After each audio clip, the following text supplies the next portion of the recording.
Welcome all. Today's top breaking news with Gitanjali from Bayan Times. Release pending funds Telangana to Centre.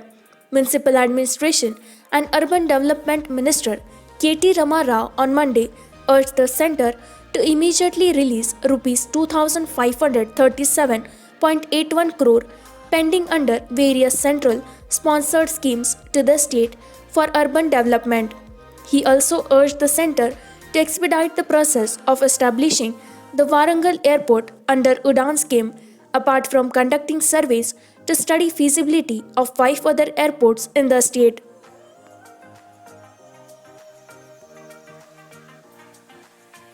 40% of people in Vijayawada had COVID-19.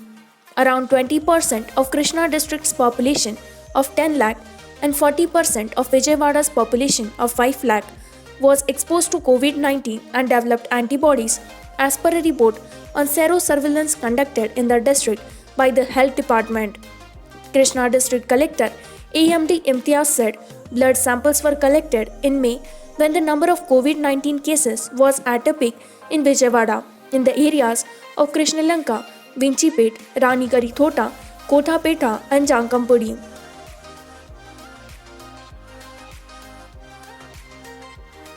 Andhra Pradesh COVID death toll rises to 3,368.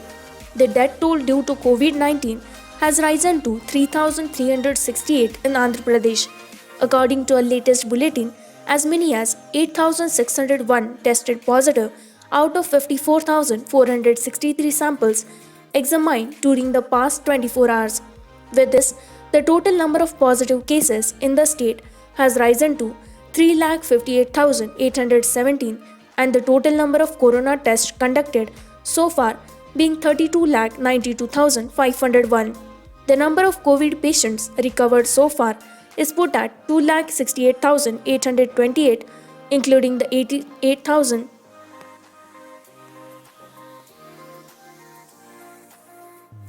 Andhra Pradesh CC urges Sonia Gandhi to continue as Congress President.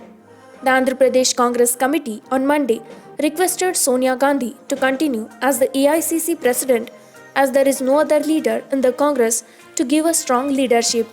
In case Sonia Gandhi made up her mind otherwise, the APCC wanted Rahul Gandhi to come forward and take up the responsibility as Congress President. The APCC unanimously resolved and holds a strong belief that you should continue to lead the party as Congress President at this crucial juncture, APCC President Saket Sailajanath said.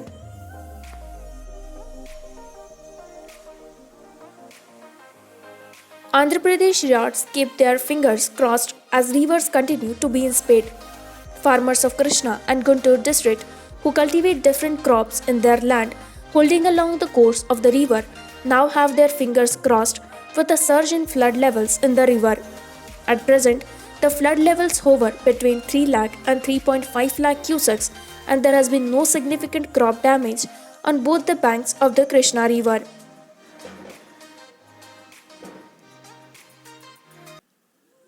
Srisailam Power Plant Fire, CID team grills Genco staff.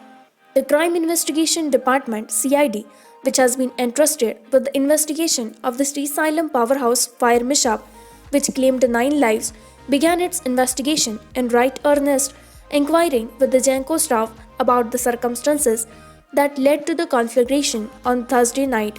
The CID team, led by its chief Govind Singh, is inquiring into several aspects of the incident to arrive at the truth. The officials came to the spot and are staying up there to make inquiries. They grilled the staff till late into the night. APSRTC, TSRTC officials to meet in Hyderabad Monday. Nearly 2 months after the first round of talks over resumption of bus services between the two Telugu states, the APSRTC and TSRTC officials are scheduled to meet again on Monday in Hyderabad.